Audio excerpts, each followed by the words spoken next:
3, 2, 1... Salut à tous, c'est le 6ème homme, bienvenue sur la chaîne NBA de Basket Info. Et merci la MIF d'avoir cliqué sur cette vidéo, et big up aux tipeurs qui permettaient à la chaîne de vivre, vous êtes des bons. Yeah, baby. Du coup, pour fêter ça, ou pas d'ailleurs, et avant de vous présenter un chouette bouquin en fin de vidéo, c'est un overtime que je vous propose aujourd'hui. Si ça se trouve là, au moment où vous regardez la vidéo, les Lakers sont déjà champions. Moi je sais pas, je tourne vendredi, et là pour l'instant il y a 3-1. De toute façon, quoi qu'il arrive, le vainqueur de la saison NBA 2019-2020 sera connu au pire dans les prochains jours. Du coup je me suis dit que c'était le moment idéal pour répondre à une question que beaucoup se posent. Quels sont les plus beaux titres de toute l'histoire de la NBA? Déjà que la beauté c'est subjectif, un tel contenu ça va l'être encore plus. Alors ça c'est clair, voilà pourquoi encore une fois je vais faire appel à mes étoiles et à ma mathématisation de l'histoire de la NBA. Tu le sais que j'adore ça. Du coup pour ceux qui connaissent pas, l'idée c'est de trouver les bons critères, d'élaborer un barème, de remplir les cases, puis de voir ce que ça donne. Vu que c'est très difficile de comparer les époques, j'aime trop étudier ces choses de cette façon-là, et à chaque fois, ça donne des résultats et des classements super intéressants, et parfois surprenants. Mais bref, avant tout ça, déjà définissons ce que c'est un beau titre. Pour moi, il y en a deux sortes, même si après, il y a plein de déclinaisons de ces deux aspects. Donc d'abord, il y a les titres qui ont eu lieu après une domination incroyable, où les mecs ont tout pété sur leur passage, en mode bulldozer. Mais il y a aussi les titres un peu plus surprises, ces trophées hyper accrochés qui se jouent jusqu'au bout du suspense après un combat de ouf. Du coup, ce qui va être le plus compliqué, c'est de trouver des critères qui permettent de mettre en valeur ces deux aspects. Je vois, mais du coup, il n'y a pas un côté contradictoire un peu dans ta façon de catégoriser les deux sortes de beaux titres? Eh bien si, justement, parce qu'une équipe qui domine tout sera bien souvent pénalisée pour le manque de suspense qu'il y aura dans son parcours et vice versa. Mais c'est le jeu aussi, je me dis que personne n'est parfait, et aucun titre n'est parfait non plus. Donc avançons, il est temps de vous présenter mes critères. Les deux premiers concernent la domination en saison et en playoff. Plus le pourcentage de wins sera élevé et plus les teams remporteront d'étoiles, logique. Notez que l'échelle change pour les playoffs parce que ça me semble normal d'être plus exigeant à ce stade-là de la compétition. Ensuite, même type de calcul pour l'adversité, mais là dans le pourcentage je combine tous les matchs qu'ont joué les finalistes avant la finale, saison régulière et playoffs confondus. Tout ça, ça donne un pourcentage de wins pour l'adversaire et encore une fois, plus il est haut, plus il y aura d'étoiles. Juste là, c'est easy, c'est des critères simples de domination quoi. Tout à fait, mais c'est maintenant que ça se complique. C'est beau de dominer, mais il y a un côté de moi qui me dit aussi que plus la série est longue, plus le titre est beau. Surtout si ça va en 7 matchs. Mon quatrième critère jugera de ça du coup. Le suivant, le cinquième, c'est un peu le même bail. Plus les matchs sont serrés et plus ils seront agréables à suivre. Du coup, ça compte pour moi. Enfin, dernier critère, le nombre de légendes qu'il y a sur le terrain. Plus il y a de gros noms en finale, toute équipe confondue, et plus le titre a de valeur à mon sens. Par contre, c'est pas évident de considérer ce que c'est exactement une légende. Alors je suis allé au plus simple, en considérant que pour en être, il fallait être dans mon top 100 all-time. Du coup, encore une fois, c'est subjectif, mais à peu près comme tout le reste, et ça permet de trancher. Ok, 6 critères avec 5 étoiles chacun, chaque champion peut aller jusqu'à 30 étoiles. Pas vraiment déjà, parce que comme je l'expliquais, une équipe qui va jusqu'au bout du suspense et joue des matchs serrés aura du mal à obtenir les étoiles en domination, et l'inverse est vrai aussi. Puis en plus de ça, je dois ajouter que j'ai décidé d'attribuer des bonus, parce que ouais, j'adore ça, ils sont au nombre de 8. Bon là, je vais pas passer 2 heures à tous vous les expliquer un à un, tout est écrit, puis vous pouvez mettre pause aussi si vous voulez des détails. Mais sachez qu'à chaque fois, remplir l'une des conditions de ces bonus augmente pour moi la valeur des titres. Petite info supplémentaire quand même sur le bonus surprise, qui est celui qui permet de rapporter le plus d'étoiles. Moins l'équipe était attendue avant les playoffs par les bookmakers, et plus elle gagnera d'étoiles. Parce que ouais, c'est quand même beau quand une équipe remporte un titre en mode petit pousset. Pour finir, on y est, j'ai ajouté un malus blessure, lorsque un ou plusieurs joueurs phares de l'équipe adverse se blessent pendant la finale, comme ce fut le cas par exemple pour Klay Thompson et Kevin Durant face aux Raptors en 2019. Voilà, ça en fait des choses à calculer, surtout qu'il faut que vous sachiez que j'ai fait ça pour les 73 titres de l'histoire, autant dire que j'ai pas fait ça en 3 minutes. Bon après aujourd'hui vous connaissez, je vous présenterai que mon top 6, mais si vous voulez l'intégralité du classement, tout se passera en description. Sachez d'ailleurs que dès que le titre 2020 sera décerné, je ferai en sorte de calculer le nombre d'étoiles et de le rajouter à cette description. Précisons évidemment aussi que je n'ai pas la prétention de dire que ce classement mathématisé détient la vérité absolue, de toute façon dans un sujet aussi subjectif, il y en a pas de vérité absolue. Moi je compte des trucs, je trouve ça cool et je vois ce que ça donne de faire des calculs savants. Enfin, toute dernière chose, avant qu'on commence, vous imaginez, parfois il y a eu des égalités. Et vous me connaissez, j'aime bien me mouiller, donc pour le top 6, je n'ai pas laissé ça comme ça, je les ai départagés moi-même. Bah ouais, à chaque fois j'ai essayé de trouver des arguments adéquats, qui dépendent de moi, et qui me permettent aussi d'avoir ma part de subjectivité. Allez, on a déjà perdu assez de temps dans cette intro, mais je pense que c'était nécessaire pour que vous puissiez tout capter. C'est parti pour le top 6 des plus beaux titres de toute l'histoire de la NBA.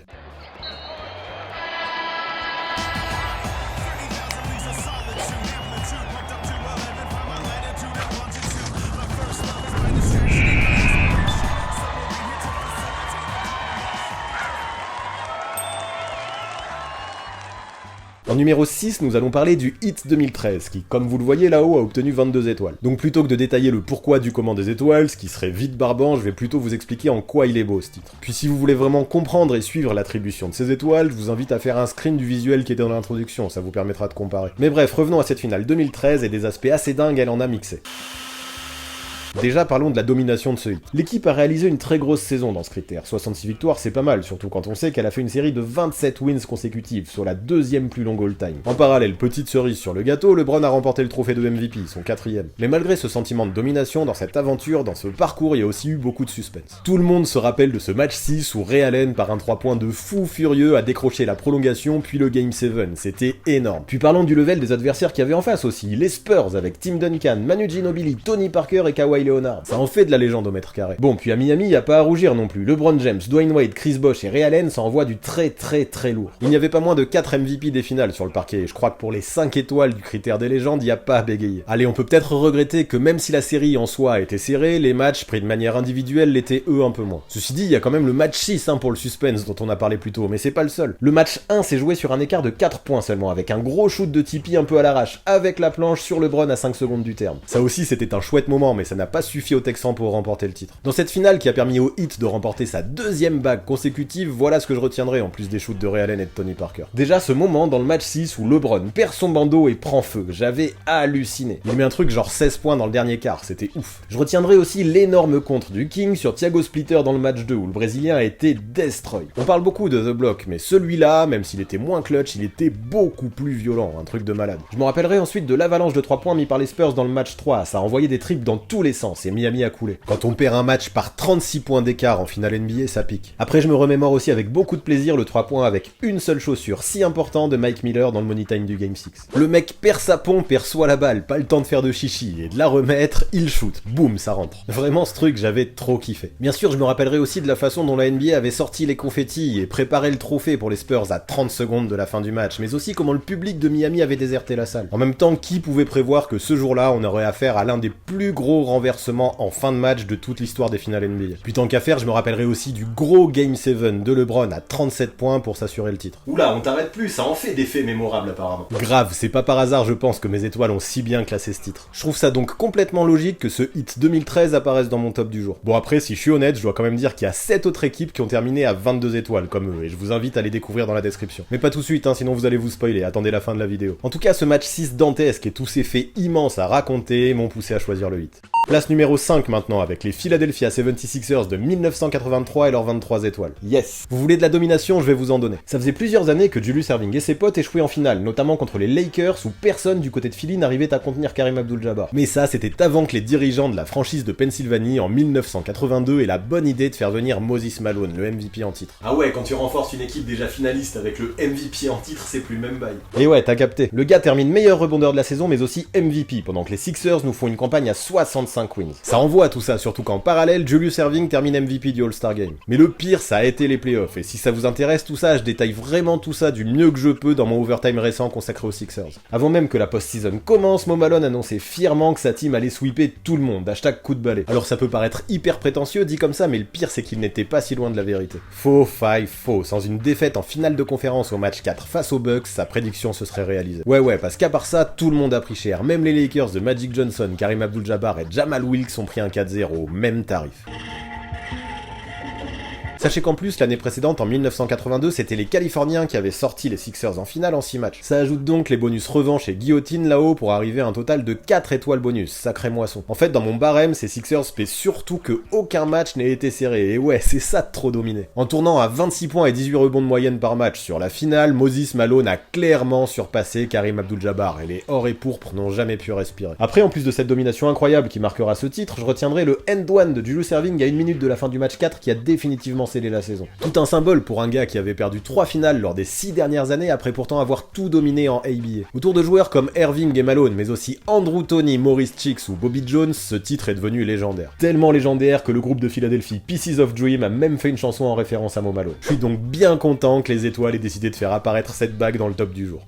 En numéro 4 désormais, parlons des Bulls 1997 et de leurs 24 étoiles. Bon, avec 69 victoires sur la saison, ils n'ont pas réussi à faire aussi bien que leur record de la saison précédente, mais quand même, c'est lourd. Après, en playoff, on peut avoir l'impression qu'ils ont un peu plus galéré, mais ça va, 15 victoires pour 4 défaites, ça envoie. En fait, ce qui est fort avec cette équipe, c'est qu'elle mixe domination, adversité, légende et suspense. Ça coche toutes les cases. Du coup, revenons principalement sur la finale face à Utah, qui même si elle s'est jouée en 6 matchs, s'est montrée très indécise. En même temps, avec un Jazz à 64 wins, mais aussi un Karl Malone MVP, en face, il y avait pas n'importe qui. Ouais, il y a plus que 64 wins qui apparaissent là-haut, parce que je le rappelle, dans le critère adversité, je mixe la saison, mais aussi les premiers tours de playoff jusqu'à la finale. Mais allez, revenons au scénario de la série. Déjà, j'ai beaucoup aimé le premier match. En finale de conférence, Scottie Pippen s'était fait une entorse à la cheville et boitillé. Ça ne l'a pas empêché de serrer les dents et de scorer 27 points. Mais ce que j'ai aimé surtout, c'est la fin de rencontre. Pippen met un gros contre à Antoine Carr, puis met un 3 points. Sauf que derrière, John Stockton lui répond de la même façon. Utah mène d'1 point et il reste 52 secondes à jouer. Là ensuite, pour maintenir le suspense, Michael Jordan ne fait que 1 sur 2 au lancer franc. Égalité. Bala Utah donc, et Karl Malone est victime d'une faute de Dennis Rodman. Le voilà donc sur la ligne des lancers avec la possibilité de plier le game. C'est là que Scottie Pippen sort au mailman la phrase mythique, la punchline légendaire, le facteur ne livre pas le dimanche. Oui, je rappelle que c'était le surnom de Malone, le facteur. En tout cas, en ce dimanche, Telly Ford a raté ses 2 lancers francs.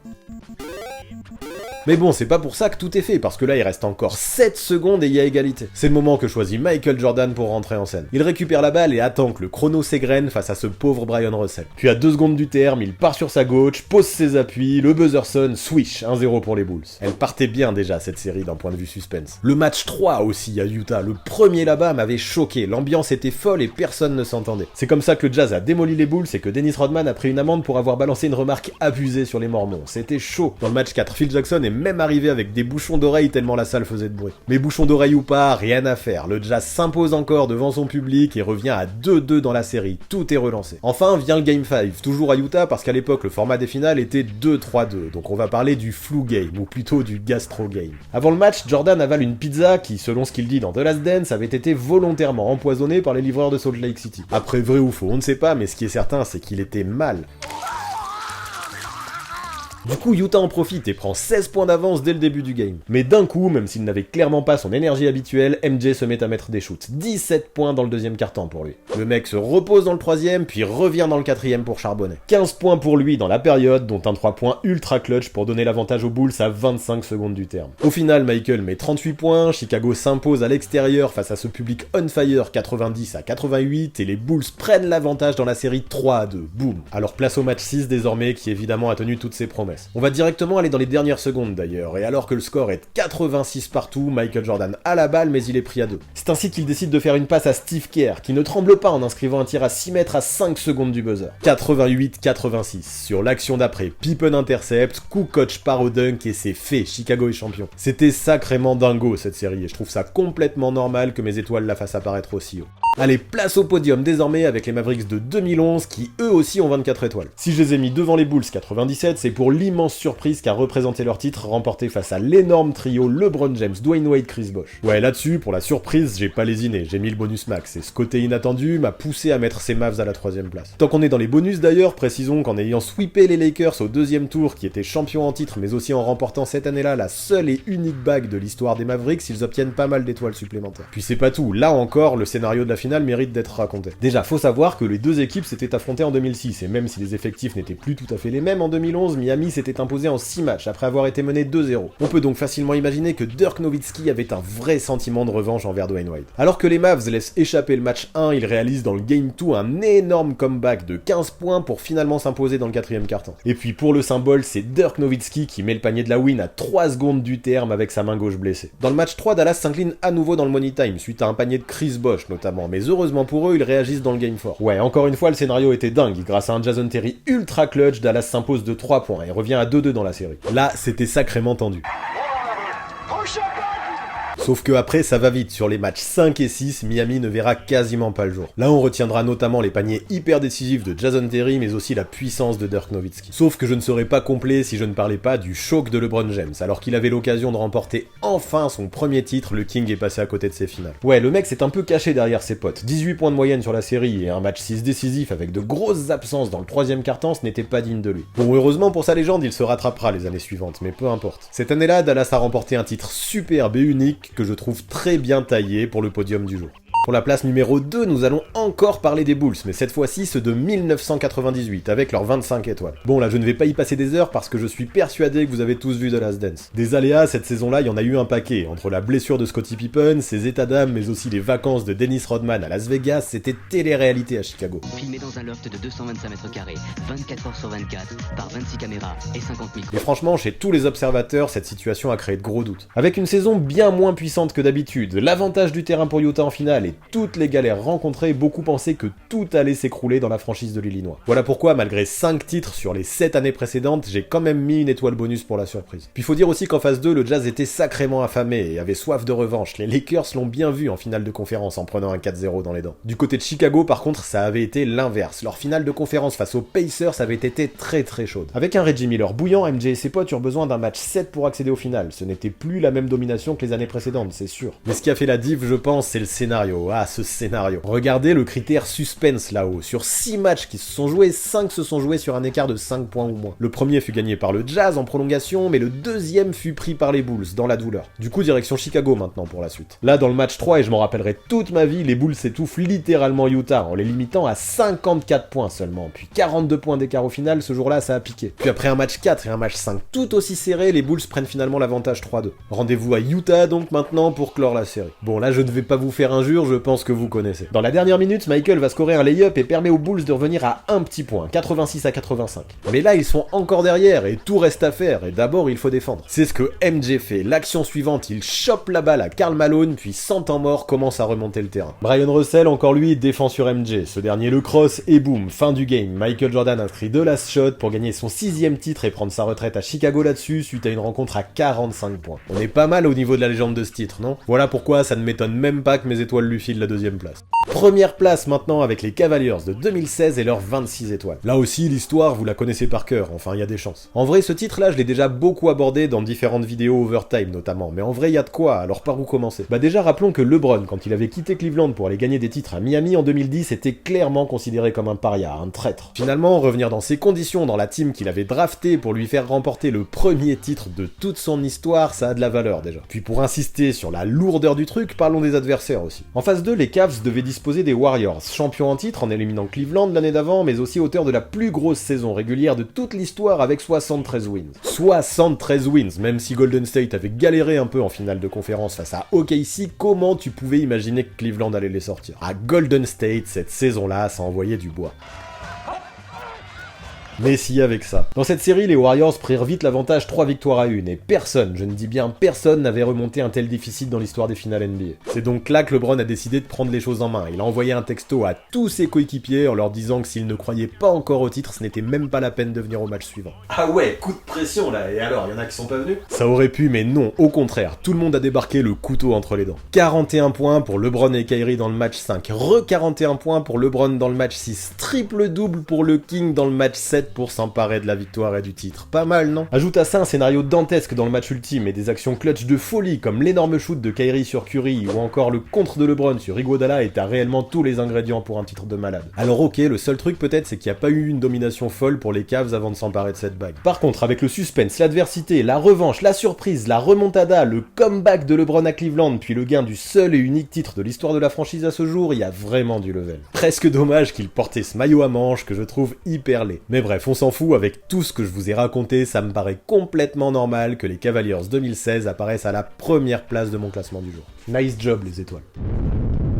Hit 2013, 76ers 1983, Bulls 1997, Mavericks 2011, Bulls 1998, Cavaliers 2016. Voilà pour ce qui est selon mes critères les 6 plus beaux titres de l'histoire, voilà pour ce qui est de mon 28e overtime. Alors ça vous a plu, vous voulez valider mes critères? N'hésitez pas à me dire tout ça en dessous. Mais surtout ce qui me plairait bien, c'est que vous mettiez pour vous ce qui est le plus beau titre de l'histoire dans les commentaires. Ce truc est tellement subjectif que je suis sûr qu'il va y avoir plein de réponses variées, ça va être hyper intéressant à découvrir. Je vous rappelle aussi que vous trouverez mes notes en étoiles pour les autres titres dans la description. Honnêtement, sans la mathématisation du bail, il y aurait eu des chances que je classe très haut les Sixers de 1983 et de 1967. Ah ouais, quel exemple, bravo l'objectivité.